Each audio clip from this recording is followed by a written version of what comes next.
সর্বজনীন পেনশনের প্রত্যয় স্কিমকে বৈষম্যমূলক আখ্যা দিয়ে তা প্রত্যাহার দাবিতে কর্মবিরতি পালন করছেন দেশের সব পাবলিক বিশ্ববিদ্যালয়ের শিক্ষকরা।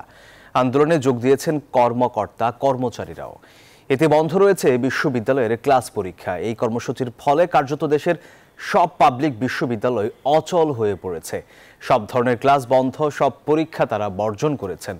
মিড টার্ম, ফাইনাল ও ভর্তি পরীক্ষা সহ কোনো পরীক্ষা অনুষ্ঠিত হচ্ছে না। সরকারি বিশ্ববিদ্যালয়গুলোর শিক্ষকের দাবি হলো তিনটি। এগুলো হলো প্রত্যয় স্কিমের প্রজ্ঞাপন প্রত্যাহার, সুপার গ্রেডে বিশ্ববিদ্যালয়ের শিক্ষকদের অন্তর্ভুক্তি এবং শিক্ষকদের জন্য স্বতন্ত্র বেতন স্কেল প্রবর্তন।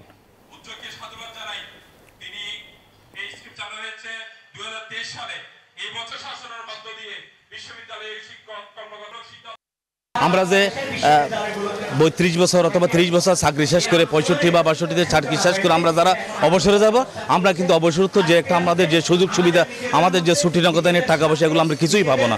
আমাদের বনাবলী ফান্ড থেকে শুরু করে সব কিছু আমাদের ওখানে ওই স্কিমে রহিত করা হয়েছে। আজকে কোনো কাজকর্ম হচ্ছে না, ক্লাস পরীক্ষা হচ্ছে না। বিশ্ববিদ্যালয়ে আমাদের শিক্ষকরা অলরেডি একই কর্মসূচির আওতায় আছেন এবং আমাদের অন্য যে এক্সিস্টিং যে এখানে কর্মচারী সমিতি, কর্মচারী ইউনিয়নরা আছেন, তারাও কিন্তু এই কর্মসূচিতে তাদের স্ব কর্মসূচি পালন করছেন।